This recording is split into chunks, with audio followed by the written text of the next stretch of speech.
Halo semuanya, perkenalkan nama saya Riz Estranda Baban, NIM F1C4190016. Saya dari Program Studi Biologi Fakultas Sains dan Teknologi Universitas Jambi. Adapun tujuan pembuatan video saya kali ini adalah untuk memenuhi tugas mata kuliah Sistematika Tumbuhan Tinggi dengan dosen pengampu Bapak Ade Adriadi SSI MSI. Pada kesempatan kali ini, saya akan menjelaskan materi tentang Angiospermae. Angiospermae berasal dari dua kata, yaitu angios yang mempunyai arti tertutup, sedangkan spermae yang mempunyai arti biji, sehingga dapat kita simpulkan bahwa Angiospermae merupakan golongan tumbuhan yang dapat menghasilkan biji, serta dilindungi oleh ketapel atau daun buahnya, serta pembuahannya ganda, memiliki alat perkawinan yang berupa bunga atau disebut juga dengan Anthiophyta. Angiospermae juga mempunyai nama latin yaitu Magnoliophyta. Karakteristik dari Angiospermae diantaranya tubuhnya terdiri dari bunga, daun, batang, dan akar, memiliki daun yang pipih, tulang daun beraneka ragam, bakal biji tertutup oleh daun buah, memiliki akar serabut atau tunggang, terdapat makrofil yang membentuk daun, disebut putik dengan bakal biji di dalamnya yang tidak tampak, berbekas pembuluh pengangkutan, ada yang kolateral terbuka, namun terdapat juga yang tertutup, benang sari yang terpisah atau terkumul dalam satu bunga, xilem terdiri dari trachedia dan trakea, floem dengan sel-sel pengirim, terjadinya pembuahan secara ganda. Selanjutnya ada pembagian Angiospermae. Angiospermae dibagi menjadi dua bagian besar, yaitu dikotil dan monokotil. Dikotil merupakan tumbuhan yang berkeping biji dua, merupakan segolongan tumbuhan berbunga yang memiliki ciri khas menonjol yang terdapat sepasang daun lembaga yang berbentuk dari biji, sehingga anggota gampang terbelah menjadi dua. Ciri-ciri dari tumbuhan dikotil yaitu yang pertama memiliki daun biji dalam embrio, yang kedua akarnya tunggang, yang ketiga terdapat kambium pada batang, yang keempat daunnya menirip. Monokotil adalah tumbuhan berkeping biji tunggal atau monokotil. Adalah salah satu dari dua kelompok besar tumbuhan berbunga yang bijinya tidak membelah karena hanya memiliki satu daun lembaga. Kelompok ini diakui sebagai takson dan berbagai sistem klasifikasi tumbuhan dan mendapat berbagai nama seperti Monocotyledonidae dan Liliopsida. Tumbuhan monokotil dengan ciri-ciri yaitu akarnya serabut, batang tidak bercabang, tidak berkambium, daunnya melengkung atau sejajar, bunganya berkelipatan 3. Contoh tumbuhan monokotil adalah seperti jagung, padi, dan sagu. Fitografi Angiospermae. Fitografi berasal dari kata fito dan grafi. Fito artinya tumbuhan dan grafi artinya penggambaran. Jadi dapat ditarik kesimpulan bahwa fitografi adalah ilmu yang mempelajari tentang deskripsi tumbuhan atau pencanderaan tumbuhan atau pertelanan tumbuhan. Pertelanan ketika jenis yang pertama kali dipublikasikan harus pakai bahasa Latin. Penampakan tumbuhan. Tumbuhan biasanya nampak seperti pohon dengan ciri-ciri berkayu, batang utama jelas, memiliki percabangan, contoh pada bambu. Perdu, semak, ciri-cirinya berkayu, bagian tangan terdapat jaringan gabus, contoh Manihot utilissima. Selanjutnya ada ternak atau herbs dengan ciri tidak berkayu dan batang mengandung air, contoh Musa paradisiaca.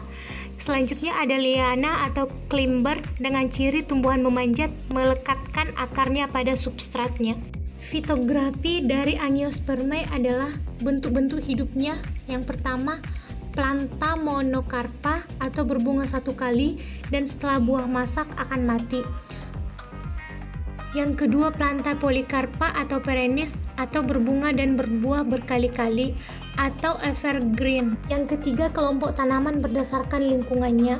Yang keempat, berdasarkan kuncup organ dibedakan menjadi epipita, biopita, mesopita, phaneropita, chamepita, hemicryptopita, cryptopita, dan pteropita. Selanjutnya ada organ utama pada tumbuhan. Organ utama yang bereproduksi secara vegetatif adalah radix atau akar, caulix atau batang, folium atau jagung, yang secara generatif, fructus atau buah, phlos atau bunga, dan biji. Organ generatif digunakan untuk perkembangbiakan pada tumbuhan, sedangkan organ vegetatif digunakan untuk pertumbuhan pada tumbuhan. Selanjutnya, saya akan membahas tentang radix atau akar. Akar adalah alat tumbuh pada tumbuh-tumbuhan yang tidak berbuku-buku dan tidak beruas-ruas. Umumnya tidak berklorofil, sebagian besar atau seluruhnya berada pada substrat tumbuh atau tumbuh di tanah atau air. Akar merupakan bagian tumbuhan yang tumbuh ke bawah secara geotrop yang berfungsi menambatkan tumbuhan pada tanah dan menyerap air serta mineral.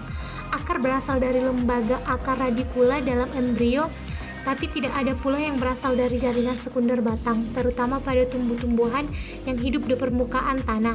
Contoh pada tanaman beringin, benalu, dan cocor bebek dan bunga foiles, akar dapat tumbuh pada sinus daun.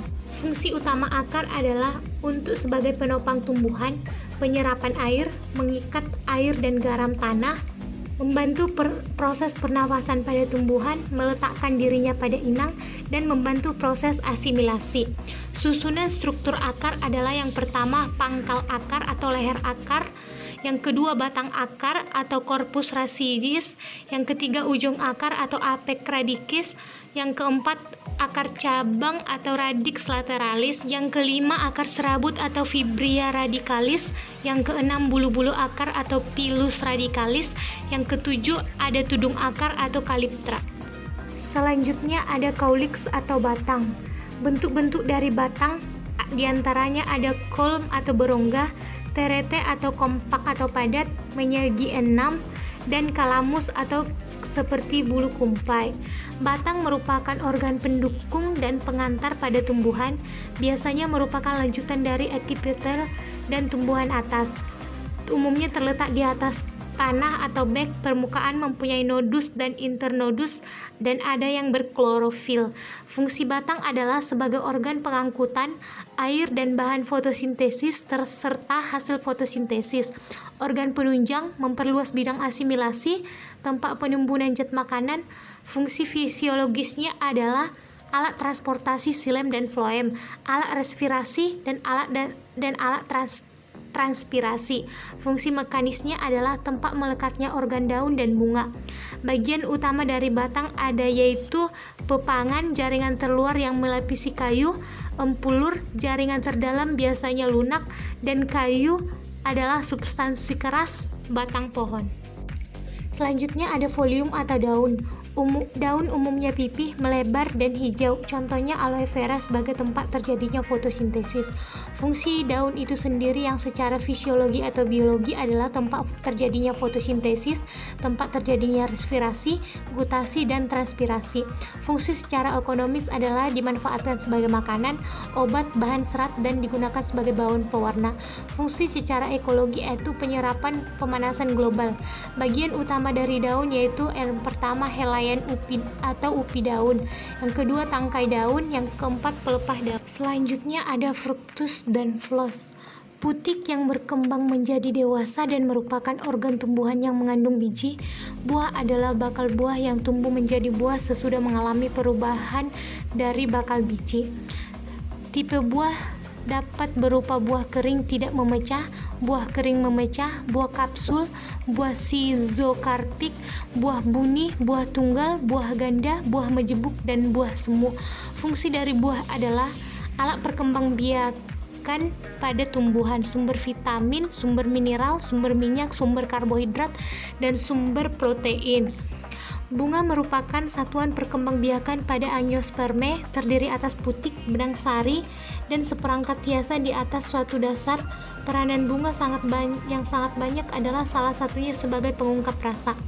Bagian-bagian bunga adalah bagian dari organ vegetatif, terdiri dari tangkai atau gagang bunga, dasar bunga, perhiasan bunga, meliputi mahkota dan kelopak. Bagian dari generatif memiliki adrenoecium, adalah benang sari terdiri atas tangkai sari, kepala sari, dan tepung sari. Gynoecium atau organ betina adalah putik atau pistilium, terdiri atas kepala putik, tangkai putik, bakal buah atau ovarium, daun buah, carpellum, dan bakal biji. Fungsi dari bunga adalah untuk menarik penyerbuk pada tumbuhan untuk membantu pembuahan sehingga tumbuhan menciptakan bibit. Selanjutnya ada biji. Biji merupakan alat utama bagi tumbuhan untuk berkembang biak. Pada tumbuhan yang berbunga, apabila pembuahan atau penyerbukan berhasil, maka akan menghasilkan biji. Pada biji juga mengandung cadangan makanan agar nantinya biji dapat tumbuh akar, batang, dan daun. Fungsi dari biji adalah sebagai alat perkembangbiakan pada tumbuhan, sebagai tempat cadangan makanan. Biji dapat berfungsi sebagai pembentuk tumbuhan baru. Sedangkan bagian-bagian dari biji ada yang pertama yaitu kulit biji atau spermodermis, yang kedua tali pusar atau funiculus, yang ketiga inti biji atau nukleus seminis. Baiklah, demikian yang bisa dapat saya sampaikan. Apabila ada pengucapan kata-kata yang kurang tepat, saya mohon maaf. Sekian dan terima kasih.